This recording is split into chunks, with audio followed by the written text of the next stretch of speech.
우리의 큰 은혜가 되고 도전되는 말씀, 회개와 용서라고 하는 제목으로 함께 은혜를 나누도록 하겠습니다.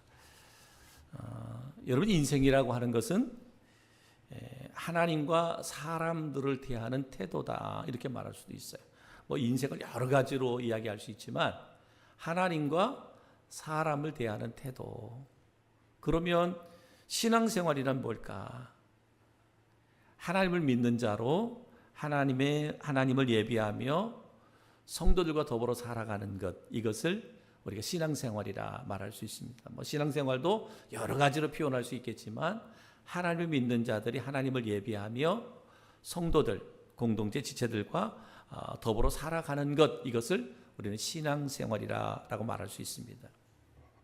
그러면서 오늘 예수님께서 우리들에게 주시는 말씀은 이와 같이 믿음의 공동체에서 그리스도인으로 살아가면서 가져야 되는 두 가지 태도에 대해서 말하고 있어요. 예수 믿는 그리스도인들이 가져야 되는 두 가지 태도, 성도들이 가져야 하는 두 가지 태도에 대해서 오늘 분명하게 말씀하고 있는데, 첫 번째가 뭐냐? 우리 그리스도인이 가져야 할 태도 첫 번째는 뭐냐면 지체를 실족하게 해서는 안 된다라는 거예요. 지체를 실족하게 해서는 안 된다. 만약에 예수님은 나로 인해서 타인을 실족하게 한다면 차라리 연자 맷돌을 목에 달고 바다에 빠져 죽는 것이 낫다라고 말합니다. 나로 인해서 그 누군가가 실족하게 된다면 차라리 연자 맷돌을 목에 메고 바다에 빠져서 죽는 게 낫다, 이렇게 말했어요. 누가복음 17장 2절, 그가 이 작은 자 중에 하나를 실족하게 할진대 차라리 연자 맷돌이 그 목에 매여 바다에 던지는 것이 나으니라. 이 말은 무엇이겠어요? 그만큼 한 영혼을 실족하게 하는 것이 그만큼 무섭다라는 거잖아요. 그죠? 그만큼 무섭다는 거예요. 여기서 우리는 이웃, 타인에 대한 나의 책임이 얼마나 중대한가. 이웃들, 내가 아닌 그 다른 사람, 그 한 사람에 대한 책임이 얼마나 큰가. 특별히 우리 예수 믿는 그리스도인들에게는 그렇습니다. 그래서 누가복음 17장 1절에 보면 예수께서 제자들에게 이르시되 실족하게 하는 것이 없을 수는 없으나 그렇게 하게 하는 자에게는 화로다. 우리가 살다 보면 그 누군가를 실족하게 할 수도 있다라는 거예요. 그런데 그렇게 하는 것이 뭐다? 우리에게는 화다라고 이렇게 말씀하고 있습니다. 그렇다면 타인에 대한 그리스도인은 나는 어떤 존재인가? 타인에 대해서, 이웃에 대한, 교회 안에서 보면 성도들에 대한 나의 존재는 누구인가? 라고 하는 것을 마태복음 22장 39절에 말하면 내 이웃을 내 자신과 같이 뭐해라? 사랑해라. 그러니까 지체들은 우리가 뭐예요? 사랑해야 할 존재라는 거죠. 그것이 성도이든 그것이 가족이든 그것이 내가 살고 있는 이웃이든 누구든지 마찬가지야. 또 요한일서 4장 7절로 8절에 이렇게 말합니다. 사랑하는 자들아, 우리가 서로 사랑하자. 사랑은 하나님께 속한 것이니 사랑하는 자마다 하나님으로부터 나서 하나님을 알고 사랑하지 아니하는 자는 하나님을 알지 못하나니 이는 하나님은 사랑이시라. 하나님 사랑이다. 그러니까 내가 그 누군가를 사랑할 수 있다라고 하는 것은 뭐예요? 내가 하나님을 알고 하나님을 믿는 자다. 하나님을 믿기에 우리는 타인을 사랑할 수 있다라고 말하는 거죠. 그래서 성도는 자기를 희생함으로 타인을 사랑해야 하는 존재예요. 사랑한다고 할 때, 그 누군가를 사랑한다고 할 때는 사랑에는 반드시 뭐가 따르냐? 희생이 따르는 거예요. 희생이 따라요. 우리가 타인을 사랑한다. 그것이 성도가 됐든 가족이 됐든 내 지역의 이웃이 됐든 누구든지 우리가 사랑할 때는 뭐가? 희생이 따르게 돼 있는데 희생함으로 타인을 사랑할 수 있어야 된다. 그래서 사도 바울은 우리를 뭐야? 그리스도의 향기다. 성도를 그리스도의 향기다라고 말합니다. 그리고 그리스도를 향하여 뭐야? 우리에게 선한 일을 베푸는 자로 우리가 이웃에게 영향을 끼쳐야 된다. 선한 영향력을 끼쳐야 된다. 성도는 그리스도의 향기며 또한 이웃에게 선한 영향력을 끼치는 자가 되어야 된다.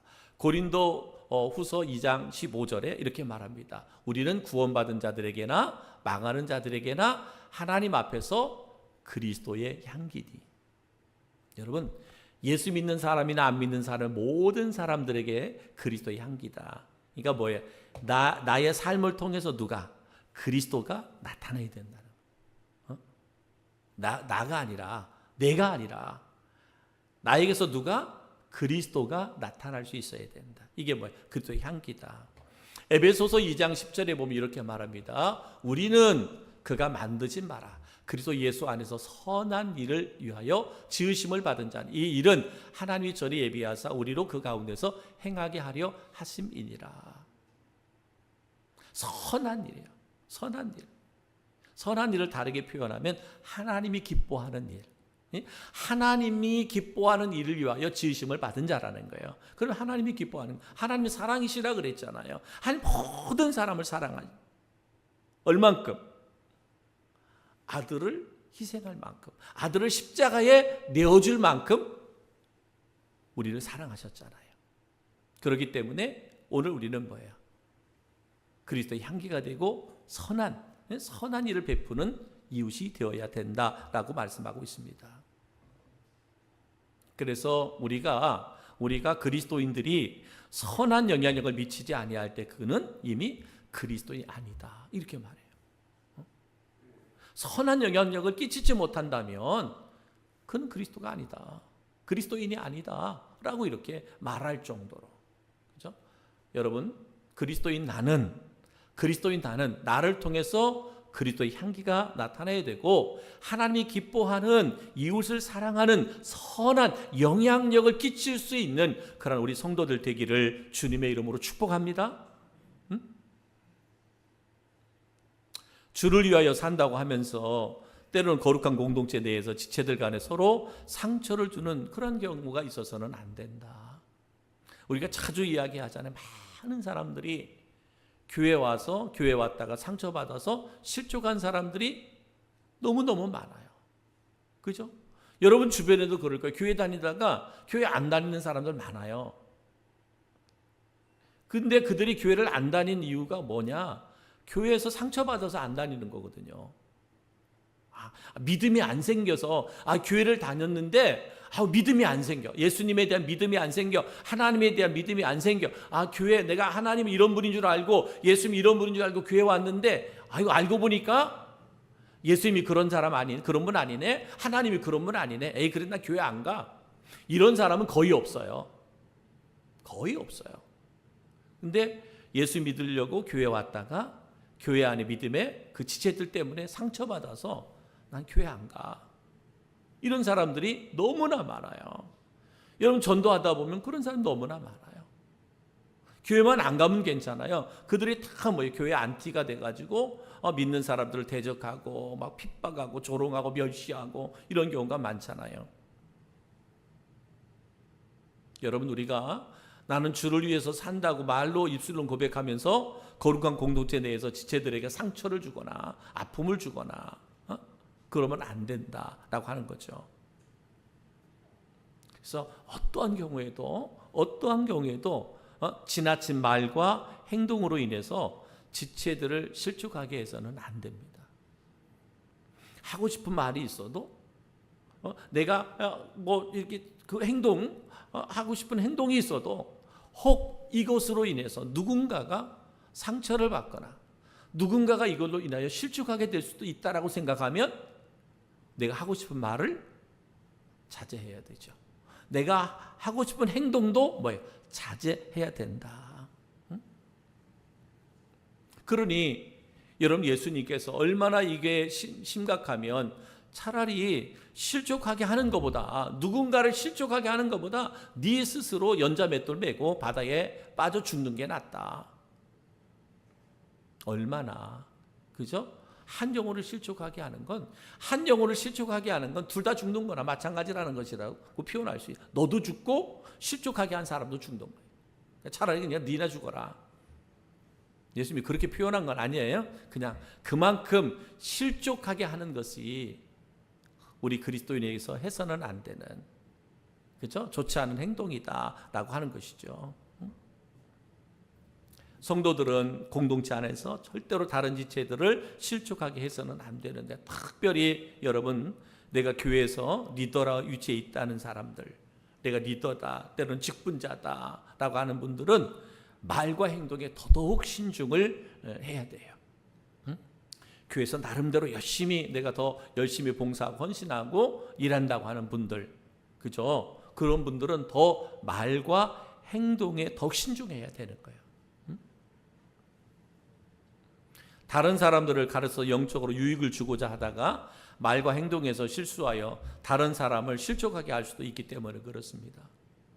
나쁜 의도는 아닌데, 내가 나쁜 의도는 아닌데 내가 더 그 사람의 믿음을 세워주려고 하고 잘 말씀으로 가르쳐서 더 훌륭한 일꾼으로 세우고자 하는 그런 마음이 있는데도 불구하고 우리의 말과 행동 하나로 인해서 도리어 더 아픔을 주고 상처를 주고 실족하게 할 수도 있다라는 거예요. 그래서 베드로전서 3장 10절에 보면, 그러므로 생명을 사랑하고 좋은 날 보기를 원하는 자는 혀를 금하여 악한 말을 그치며 그 입술로 거짓을 말하지 말고 그랬습니다. 혀를 금하라 그랬어요. 혀를 금해라. 말과 행동에 있어 신중하기 위해서는 또한 혀의 재갈을 물려라라고 말합니다. 야고보서 1장 26절에 누구든지 스스로 경건하다 생각하며 자기 혀를 재갈 물리지 아니하고 자기 마음을 속이면 이 사람의 경건은 헛것이라 라고 말합니다. 그러니까 여러분, 어떠한 경우에도 우리가 신앙생활하면서 그 누구에게, 그것이 어른이 됐든 동료가 됐든 아이들이 됐든 누가 됐든 상처를 주는 말을 해서는 안 됩니다. 특히 교회 안에서, 그죠? 교회 안에서 누구도 마찬가지. 상처를 주는 말을 하지 말아야 돼요. 절대로 하면 안 돼요. 그러니까 주님께서 이 심각한 말을 하신 거잖아요. 누구에게 상처를 주거나 누구를 실족하게 할 것 같으면 네 스스로 연자맷돌 메고 바다에 빠져 죽어라 할 정도로 심각하게 말하는 거예요. 우리가 신앙생활하면서 한 영혼을 구원하는 것도 너무너무 힘들고 정말 존귀한 일인데, 그렇게 전도해갖고 교회에 발걸음을 내디뎠는데 나의 말 한마디로 그의 영혼을 실족하게 한다면 너무너무 심각한 거잖아요. 심각한 겁니다. 그래서 말에 재갈을 물려라.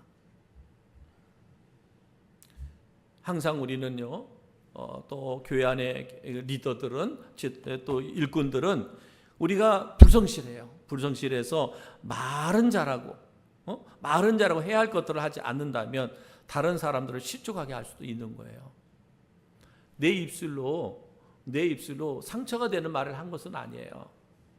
아픔을 주는 말은 하지 않았어요. 근데 말은 내가 하는데, 말은 잘하는데 그 다음에 뭐예요? 행동이 따르지 않아요. 그러면 그것으로 인해서도 뭐 한다는 거예요? 실족한다는 거예요. 누가? 지체들 가운데. 그러니까 리더들은 뭐예요? 일꾼들은 뭐 한다는 거예요? 직분자들은 정말 내가 내뱉은 말은 반드시 뭐예요? 지켜야 된다는 거예요. 지켜야 된다는 거예요. 내뱉은 말은 지켜야 되는 거예요. 여러분, 우리가 그랬잖아요. 지금 기도의 사명자들을 지난주까지 이렇게 모집했어요. 11명이 신청을 했어요. 광고판에 게시하고요, 주보에 게시하고요. 저는 그 누구에게도 권면하지 않았어요. 한 사람도 권면하지 않았어요. 기도의 사명자는 전적으로 자원하는 사람을 원했어요. 중요한 것은 뭐예요? 내가 자원했다면 이제는 뭐예요? 실천해야 되는 거예요. 실천해야 된다. 자원을 해놓고 안 한다? 그러면 뭐예요? 목사가 실족하는 거예요. 어? 말씀드렸잖아요. 권면하지 않아서. 누구도 권면하지 않아서. 기도하라고 권면하지 않아서. 다 자원하여 음성 침례 교회 기도의 사명자가 되겠다고 자원했습니다. 그러면 뭐 해죠? 해야죠. 기도해야죠. 근데 자원을 했는데 기도는 안 하네? 그러면 기도의 사명자를 모집한 목사는 그때부터 시험 들어가지고 이제는 뭐 기도도 안 하고 목회할 힘도 잃어버리고 막 그러는 거예요. 큰일 났습니다, 여러분. 여러분 기억하십시오. 위협하는 게 아니고요. 여러분 우리가 그럴 수 있잖아요. 리더가 불성실해요. 직분자들이 불성실해요. 아주 말은 그럴듯하게 해. 근데 행동을 하지 않아. 그럼 뭐 하게 돼요? 그러면 그 가운데 실족하는 사람이 나올 수 있다는 거예요. 그러니까 그러면 안 된다는 거예요. 우리가 말을 했다면 그 말은 반드시 지킬 수 있어야 돼요. 이것은 사람에게뿐만 아니에요. 하나님에게도 마찬가지예요. 내가 하나님 앞에 약속했다면 그 약속은 반드시 지켜야 돼. 하나님을 실망시키게 해서는 안 되죠. 그죠? 하나님이야 실족하시는 분은 아니지만 하나님을 실망시키면 안 돼. 그러니까 우리의 말이 반드시 행함으로 나타날 수 있도록 해야 된다라고 하는 것을 우리에게 분명하게 말씀하고 있습니다. 그래서 여러분 실족하게 하는 것은 예수님이 그래서 심각하게 말하는 게 이거는 뭐야? 죄다. 실족하게 하는 것은 죄다라고 말합니다. 그런데 하나님께 또 한 말씀을 주셨잖아요. 두 번째. 우리가 그리스도인으로서 가져야 할 태도를 말하고 있는데 그 두 번째는 뭐냐? 지체를 용서해야 된다는 거예요. 용서해야 된다. 만약에 여러분 실족하게 하는 것은 죄라 그랬잖아요. 그만큼 심각하다는 거잖아요. 주님께서 연자맷돌을 메고 바다에 빠져 죽는 게 낫다고 할 만큼 그 실족하게 하는 것은 죄라는 거예요. 그런데 그 죄인이 뭐하면 회개하면 뭐하는 거예요? 회개할 때 용서해라. 이것이 주님께서 우리에게 가르쳐주는 말씀이에요. 누군가가 죄를 회개한다면 용서해야 된다. 예수께서는 형제가 죄를 범하거든 경계하고 회개하거든 용서하라고 말씀하고 있습니다. 요한복음 17장 3절에 너희는 스스로 조심하라. 만일 내 형제가 죄를 범하거든 경계하고 회개하거든 용서하라 라고 말합니다. 이 경계한다라는 말은요, 그 형제를 찾아가서 죄를 지적하고 회개하도록 책망하는 것을 말합니다. 형제가 잘못했다. 잘못했으면 찾아가서 너 그러면 안 돼. 이거 회개해야 돼. 이렇게 책망할 수 있어야 된다. 쉽지 않잖아요. 쉽지 않습니다. 괜한 오해와 미움을 받을 수도 있습니다. 근데 진정으로 그 지체를 사랑한다면 죄를 모른 척하며 넘어갈 수는 없습니다. 여러분 예수님께서 끊임없이 우리에게 회개하라고 끊임없이 외치잖아요. 구약의 성경이든 신약의 성경이든 끊임없이 하나님께서 선지자들을 보내가지고 외친 말씀이 뭐냐? 회개하라. 회개하라. 예수님도 이 땅에 공생을 시작하면서 첫 번째 말씀이 뭐예요? 회개하라. 천국이 가까웠느니라. 이 말씀을 주셨잖아요. 회개하라는 거예요. 왜? 우리를 사랑하기 때문에. 우리를 사랑하기 때문에 회개를 외친 것이에요. 외친 거예요. 그러니까 우리가 죄를 지은 형제가 있다면 우리가 그를 사랑하는 마음으로 가서 권면할 수 있어야 된다. 뭐 표현을 막 책망이라고 표현하기 때문에 좀 그러긴 하지만은 회개하도록 권면할 수 있어야 된다. 왜? 내가 그를 사랑하니까. 왜? 그가 회개하지 않으면 죄가 용서받지 못하고 죄가 용서받지 못하면 어떻게 돼요? 하나님과의 관계가 단절되고 이 땅의 삶은 지옥 같은 삶을 살 수밖에 없기 때문에 그렇습니다. 잠언서 27장 6절에 보면 이렇게 말합니다. 친구의 아픈 책망은 충직으로 말미암은 것이나 원수의 잦은 입맞춤은 거짓에서 난 것이니라. 친구의 아픈 책망은 충직으로 말미암은 것이라. 정말 나를 사랑하기 때문에 아픈 책망, 내가 듣기에는 너무나 아파. 야, 친구인 네가 나에게 어떻게 그럴 수 있어? 아니, 집사님이 나에게 어떻게 그런 말을 할 수 있어요? 아니, 권사님이라고 하는 분이 어떻게 나에게 이렇게 말할 수 있어요? 장로님이 어떻게 나에게 이렇게 말할 수 있어요? 나는 교회는 사랑이라고 들었고 성도는 사랑이라고 들었는데 어떻게 나의 이런 부족함을 가지고 이렇게 책망하듯이 이럴 수 있어요? 그런 오해를 살 수도 있어요. 그런데 내가 정말 그 영혼을 사랑한다면 정말 내가 그 사랑의 마음을 가지고 기도하며 그들께 나아가서 권면하고 책망할 때 뭐 한다는 거예요? 그들이 회개하고 주께로 돌아올 수 있다.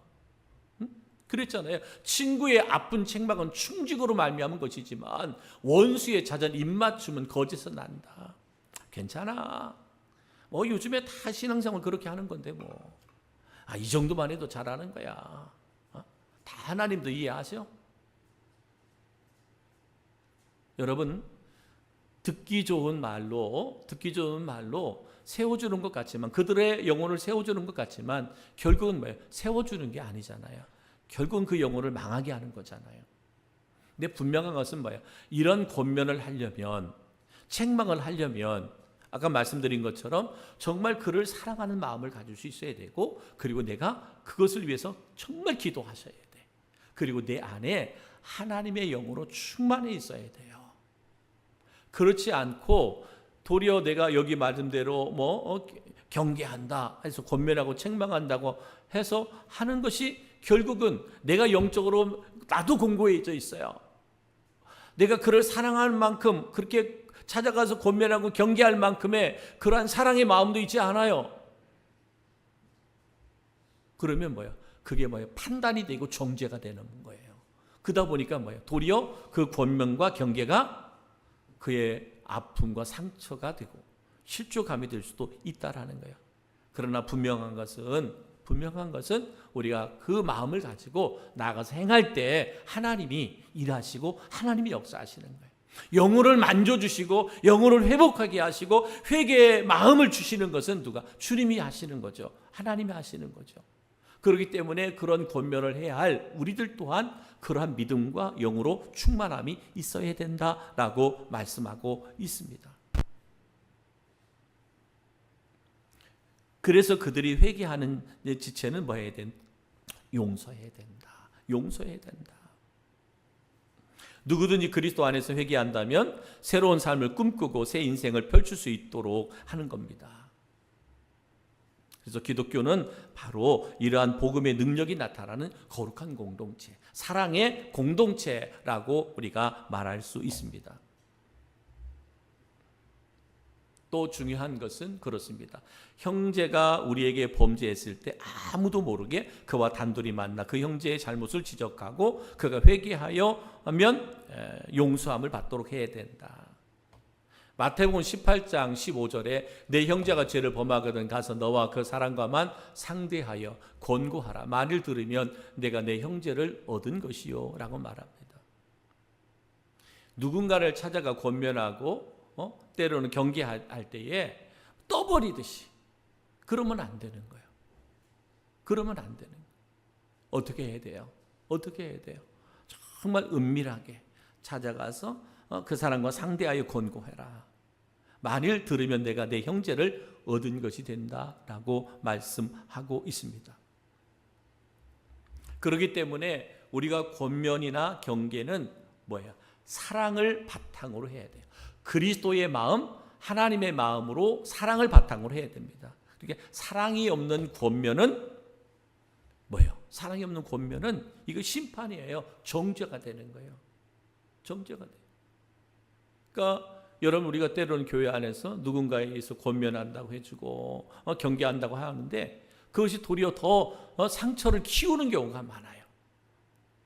그러니까 말씀드렸어요. 사랑, 그리스도의 사랑이 네 안에 넘쳐나고 그 사랑이 그 영혼을 사랑할 때, 정말 기도하고 가서 권면할 때 그 권면 가운데 누가? 하나님의 영이 역사하는 거죠. 하나님의 영이 그들 가운데 넘쳐나게 되는 것을 볼 수가 있습니다. 그래서 우리가 용서할 때 어떻게 되냐? 중심에서 우러나오는 용서가 돼야 돼. 누군가가 회개할 때는 중심에서 우러나오는 용서가 이루어져야 된다라고 하는 거예요. 그냥 말로 알았어. 네가 잘못했다고 했으니까 알았어. 내가 용서할게. 그리고 또 나중에 가면 다시 그것 때문에 막 마음이 힘들어하고 어려워해요. 그것은 뭐예요? 용서가 안 된 거잖아요. 중심의 용서가 된 게 아니잖아요. 여러분, 그런 경우가 많아요. 우리가 하나님 앞에 회개할 때도 그럴 때가 많아요. 전심을 다해 회개해야 되는데 그냥 회개라고는 하지만은 회개가 진심의 회개가 아니에요. 그러니까 누군가가 회개했을 때 용서하는 것도 중심으로 용서하지 않아요. 그러다 보니까 뭐예요? 진정한 회개도 안 되고 진정한 용서도 되지 않는데, 여러분, 진정한 회개하는 자세는 뭐냐? 진정 중심에서 오는 회개여야 되고 또 용서도 마찬가지예요. 우리의 중심에서 우러나오는 용서가 돼야 된다. 또한 우리가 용서한다라고 하는 것은 내가 왜 용서할 수 있어요? 내가 용서할 수 있는 사람이 될 수가 있느냐? 왜냐? 나는 용서의 은총을 받은 사람이기 때문에 용서할 수 있어야 돼요. 여러분, 교회 안에서 신앙생활하는 가운데 상처를 줄 수도 있고 상처를 받을 수 있잖아요. 누군가가 나에게 상처를 주었다가 용서를 구한다면 우리는 그 누구든 그 무엇이든 다 용서할 수 있어야 돼. 왜요? 우리는 주님을 통해서, 하나님을 통해서 용서의 은총을 받은 자들이기 때문에 그렇습니다. 에베소서 4장 32절에 서로 친절하게 하여 불쌍히 여기며 서로 용서하기를 하나님이 그리스도 안에서 너희를 용서하신과 같이 하라 그랬어요. 하나님이 우리를 용서하셨잖아요. 하나님 우리를 사랑해 주셨잖아요. 그렇기 때문에 너희도 그렇게 용서하고 그렇게 사랑하라 라고 오늘 사도 바울은 우리에게 권면하고 있는 거예요. 이미 내가 용서받은 자예요. 하나님을 통해서 용서의 은총을 입은 자예요. 내가 그 크고 무서운 죄를 다 용서받았는데 내가 용서하지 못할 것이 무엇이 있겠느냐라고 하는 것이죠. 용서받은 자로 끝까지 용서할 수 있어야 되는데, 그래서 용서의 한계는 어디까지냐? 우리가 그럼 용서해야 되는데 용서의 한계는 어디까지나?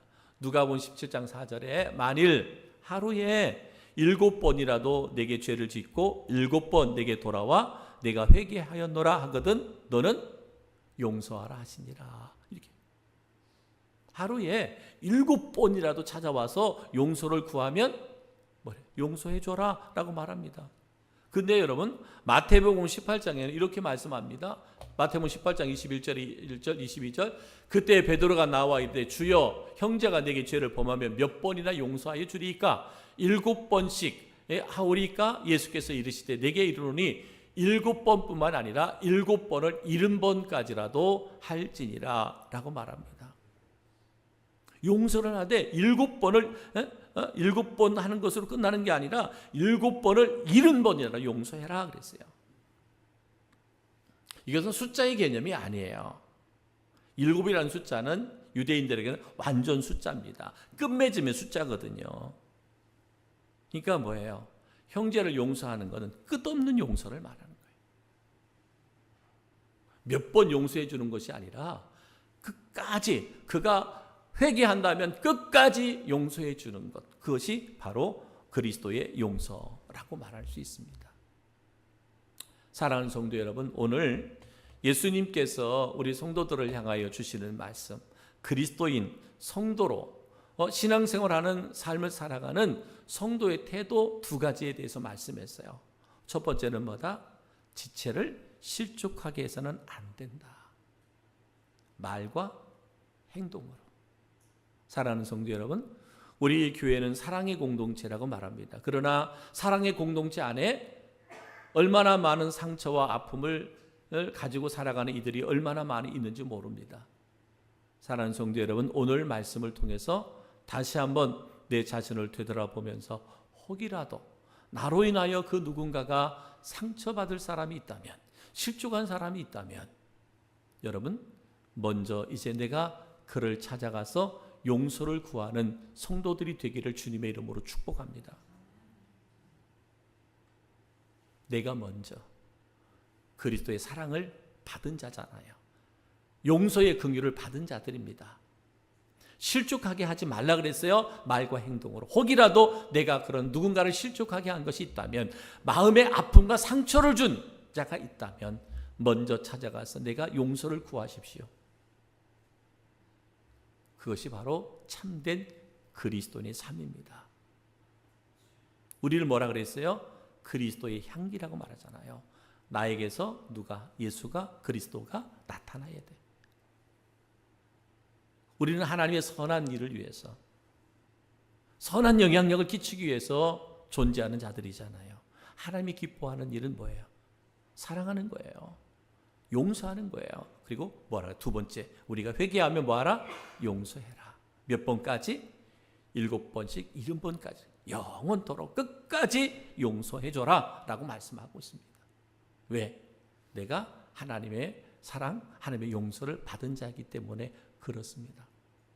사랑하는 성도 여러분, 저희는 저희 교회의 공동체가 이러한 살아있는 공동체가 되기를 주의 이름으로 축복합니다.